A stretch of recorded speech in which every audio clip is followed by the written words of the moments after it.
Если спросить меня, мне, конечно, хочется за второй пояс подраться. Для меня, никому не секрет, тот парень, который сейчас 93. Если в стойке с ним не заигрываться, для меня очень удобный соперник. Да, все говорят, он слишком мощный парень, но... Khamzat Chimaev has just dropped a massive bombshell, directly challenging light heavyweight king Alex Pereira and claiming he's the perfect matchup for a historic two-division title showdown. But Pereira wants John Jones to win the heavyweight championship in the UFC White House. Essa é a melhor aposta? Não, queria super luta. No, I want a super fight. Oh, super fight at heavyweight. I can think of one. Wow, name Derek that would, Lewis. It's Aspinall, man. Bom, não sei se Casa Branca, John Jones. John seria uma Jones. super luta. At the White House. John Jones. That's a super fight. All right, so he's Just weeks after capturing the UFC Middleweight Championship with a dominant performance over Dricus du Plessis at UFC 319, Khamzat Chimaev isn't content to sit and celebrate. The 31-year-old undefeated phenom has already set his sights on an even bigger game. Shoulder. But he's okay just sitting here. He knows it's short time.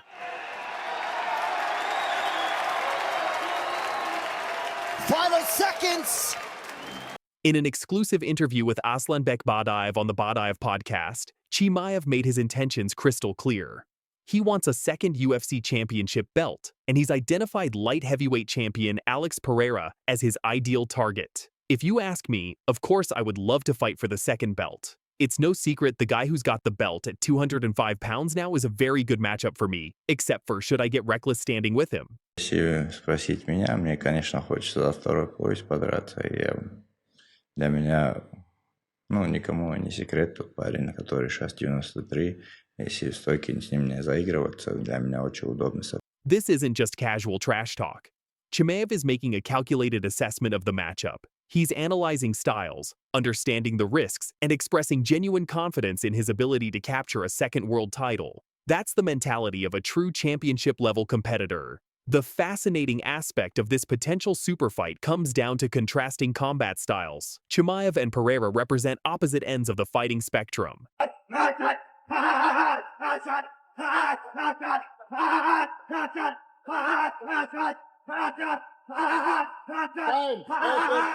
Alex Pereira is renowned for his elite-level kickboxing. He brings devastating striking power, accurate combinations, and the ability to end fights with single shots.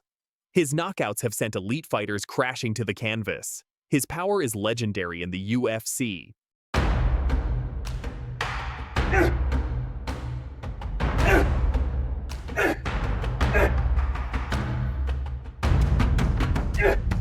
Khamzat Chimaev, conversely, is a wrestling machine. He's dominated opponents through relentless grappling, suffocating top control, and ground-and-pound precision. His wrestling style has dismantled some of the sport's best competitors. He's never been edged out in power, and he's never been beaten.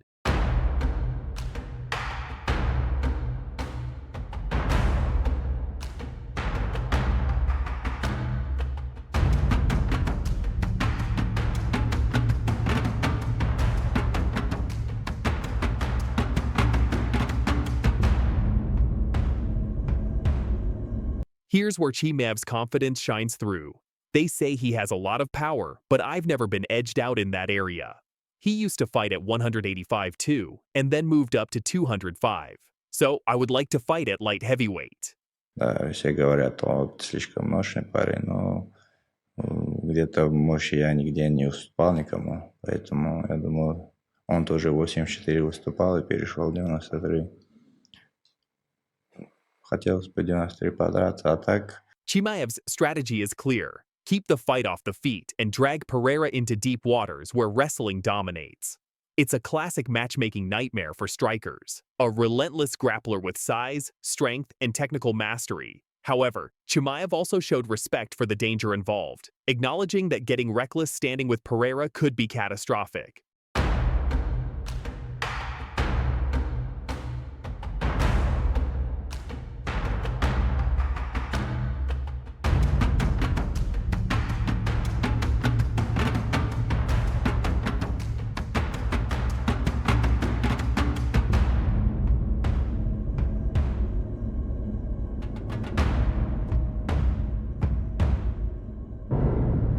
But But here's where the story gets even more interesting. Alex Pereira didn't ignore Chimaev's call-out. The light heavyweight champion took to Twitter to send his own message, and it created a social media firestorm. Pereira's response demonstrates that the Brazilian striker is willing to take on this challenge. The champion isn't backing down, and he's not intimidated by Chimaev's wrestling credentials or undefeated record. Deixa alto aqui pra você, tá bom? Segura. Não. Segura direto, Thiago. Vou assim aqui.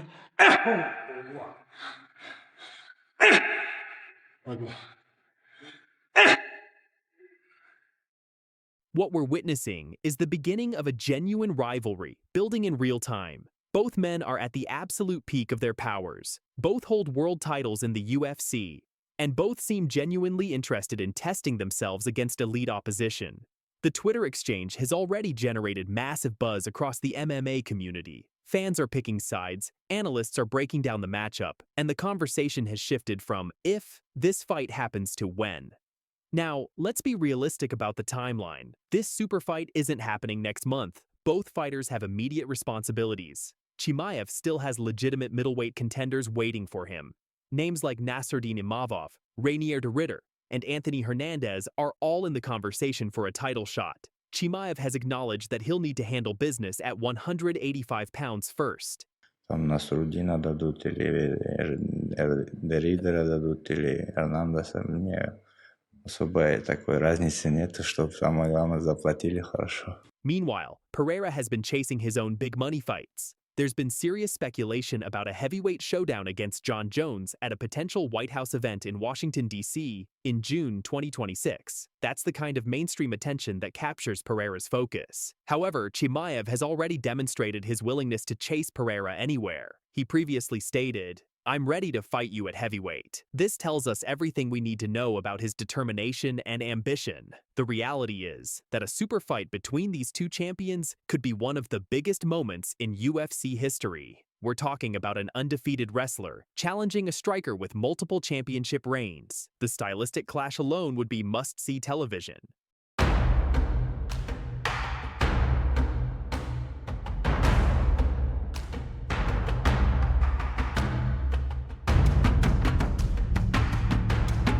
What's particularly impressive about Chimaev's approach is his balanced perspective. He's supremely confident, but he's not dismissive of Pereira's abilities. When discussing Pereira's recent knockout victory over Magomed Ankalaev at UFC 320, Chimaev offered this analysis. "Well, I wasn't particularly surprised because that guy hits hard. I always knew he could land accurately. And if he lands clean, it's not just Ankalaev.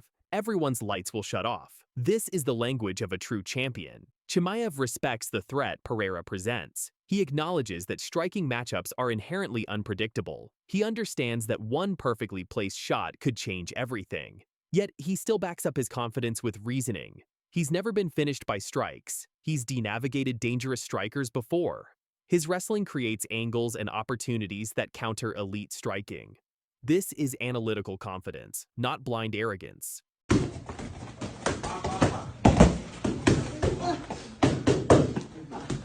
We're witnessing the next major storyline in UFC championship-level combat. Khamzat Chimaev has thrown down the gauntlet, Alex Pereira has responded, and now it's just a matter of when, not if, these two incredible athletes collide. This potential superfight represents everything that makes the UFC great. Elite athletes testing themselves at the highest levels, championship glory on the line, and the pure competitive spirit that drives combat sports. Keep it locked right here for all the latest updates on this developing championship rivalry. Will Chimaev become a two-division champion? Can Pereira defend his crown against wrestling's elite? We'll find out soon enough. I'm your host. Thanks for joining us tonight. For more breaking MMA news and analysis, subscribe now and hit that notification bell. Until next time, keep fighting. Is this fight against Dan personal for you? Because, you know, the tweets back and forth between you guys, do you feel like this is a personal fight? I mean, no, it's not personal fight because it's just You remember this one? it's just a business, you know. Yeah, okay. Yeah, it's a business. Yeah, of course. On the real life, I know he's gonna shut his mouth and like he couldn't say anything about me. But when it's gonna be media or a lot of people, of course, he can do something. Dana, earlier this week, you scheduled Arman Tsarukyan to fight Dan Hooker in November. Yeah. And will the winner of that fight become the number one contender in the lightweight division? Will the number of that? Yeah. Yeah. Thank you, Dana. Arman Tsarukyan just sent a clear warning message to Ilia Topuria. Tsarukyan believes he's being deliberately kept away from Ilia Topuria, and he's not holding back anymore. Quote, "The UFC knows I'm the only one that can beat Ilia Topuria. Let's get straight into it. Arman Tsarukyan just went on the record with Ariel Helwani, and he did not hold back. When asked about Paddy Pimblett potentially fighting Ilia Topuria, Tsarukyan shut it down immediately. His exact words? No way. I'm the only one that can beat Ilia, for now, in our division. And everybody knows that. Even the UFC knows that." Do you think Paddy can beat Ilia? No, no way. Do you think Paddy, Ilia, just me can beat Ilia. That's all for now in our division. you're the only one? Right now, yes. And everybody knows that. Even UFC knows that. But here's where it gets interesting. Tsarukyan believes the UFC is actively trying to avoid this matchup. He claims the promotion knows he's a nightmare matchup for their rising star Topuria, and they're protecting their golden boy. That's why they're trying to push him as much as possible, Tsarukyan said. "If I go and perform very well and finish Hooker, they cannot avoid me anymore." That's why they're trying to push him as much as possible. You think they're trying to keep you apart, keep you away from him? Yeah, but if I go and like perform very well and finish Hooker, they cannot avoid me anymore. Do you think you have to do something spectacular against Hooker, like get a finish or something so that you're undeniable? I have to. Yeah, to show that I want to fight for the title and I deserve to be there. And you go into this fight, Arman, with a chip on your shoulder because of everything that's happened this year and everything that happened at the beginning of the year. Do you feel like you have to remind people that you have to prove something to them, that you are who you say you are? Yes, of course, but I know right now. I had a problem with my back, everything, a lot of rumors, this, that. Yeah, but if I go and like perform very well and finish Hooker, they cannot avoid me anymore. This is a direct accusation that the UFC is playing favorites. Tsarukyan earned his #1 contender spot back in April 2024 after defeating Charles Oliveira by split decision. He's been waiting nearly 2 years for his shot, and his frustration is reaching a boiling point. And let's fight Joe! Tsarukyan's in real trouble. He's in real trouble. He might go out. I was trying to clear the legs of Oliveira. Tsarukyan's coming out. Wow! UFC President Dana White just confirmed during the UFC 320 post-fight press conference that Arman Tsarukyan versus Dan Hooker is now a #1 contender fight. Dana, earlier this week, you scheduled Arman Tsarukyan to fight Dan Hooker in November. Yeah. And will the winner of that fight become the #1 contender in the lightweight division? Will the number of that? Yeah. Yeah. Thank you, Dana. This is massive news. The fight is scheduled for November 22nd, 2025, headlining UFC Qatar, and the winner gets the next shot at Ilia Topuria in early 2026. For Tsarukyan, this is his redemption story. Remember, he was supposed to fight Islam Makhachev for the lightweight title at UFC 311 back in January, but a back injury forced him to pull out just 1 day before the fight. He's been in UFC purgatory ever since. Makhachev said that although his 4-fight winning streak is impressive, 5 is definitely more impressive, and he'll start making some ambitious call-outs. Oh, wow. That's straight into mouth. The trash talk between Tsarukyan and Hooker has been off the charts. Dan Hooker went on Submission Radio and said, and I quote, "If you put me near the guy, the fight's off. I'm going to hit him on sight." if you put me near the guy, the fights, and I feel like he feels the exact same way. He even said the UFC needs to keep them separated during fight week because he doesn't care about consequences. Hooker claims it's on sight, meaning if they cross paths, it's going down. But Tsarukyan, he's not impressed. In his interview with Ariel Helwani, Tsarukyan completely dismissed Hooker's tough talk. He said, "It's not personal, it's business. In real life, he's gonna shut his mouth and won't say anything about me."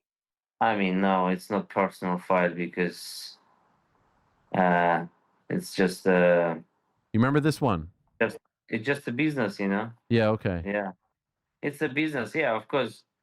On the real life, I know he's gonna shut his mouth and like he couldn't say anything about me. But when it's gonna be media or Tsarukyan added, he knows the media and security are going to be there.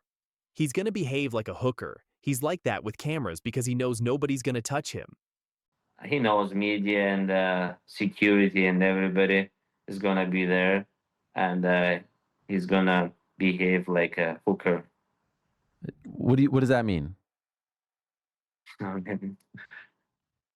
Like he's gonna behave like he behaved with cameras, you know, because he knows nobody gonna touch him. When asked if he's worried about confrontations during fight week, Tsarukyan said a lot of his brothers are coming to Qatar since they don't need visas, and he hopes they'll stop him from doing something crazy because, as he put it, "I'm going to have 25 minutes to beat his ass." Because I'm gonna have 25 minutes to beat his ass. Dana White was asked about the threats and basically said it's all part of the business. Crazy encounters happen at the UFC Performance Institute all the time, and they're not beefing up security just because fighters are talking trash. It's part of the business, and, you know, we don't beef up any extra security because we think guys are talking shit. It's part of the business. Tsarukyan isn't just talking trash. He has a detailed game plan for how he'd beat Ilia Topuria, and it's actually brilliant. Tsarukyan believes Topuria has a critical weakness. He's never been truly tested by elite wrestling. According to the Armenian, Topuria spends all his time hitting pads and boxing, bringing in sparring partners who can't take him down.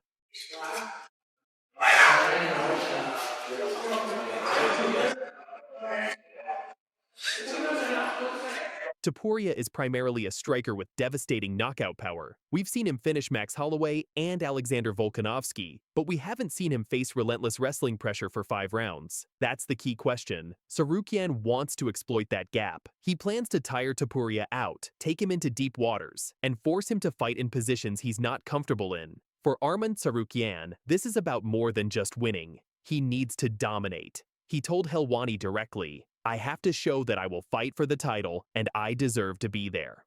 I have to, yeah, to show that I want to fight for the title, and I deserve to be there.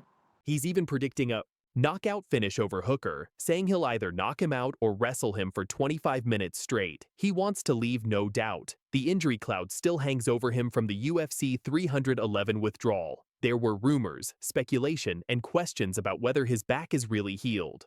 Tsarukyan addressed this head-on, saying he feels great and his back doesn't bother him anymore. He served as a backup fighter at UFC 317 and cut weight successfully, proving he's ready to go. Now it's time to silence the doubters.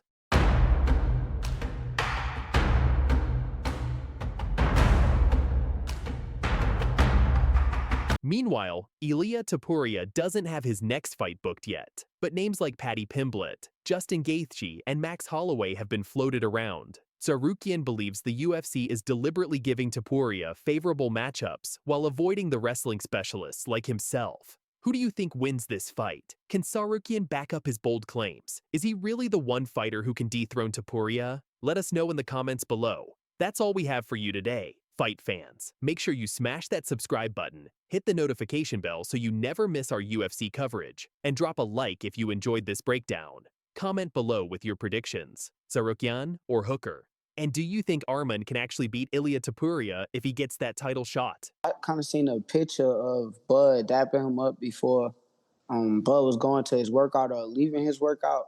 I think them guys got to leave Bud alone. I think Bud Crawford is just different. In a boxing ring with him, bro, you're not gonna last more than one round. I don't think. You better off saying UFC. Like Bud is a guy that I wouldn't be surprised if he gets in the UFC and beat the shit out of some guys too, because he got a great wrestling background. I done seen him wrestle real wrestlers on some everyday shit, because Bud looked bigger than that guy. He got longer arms. I wouldn't be surprised come fight night if they do an MMA fight, if Bud done knocked him out sleep or choked him to death. I just wouldn't be surprised.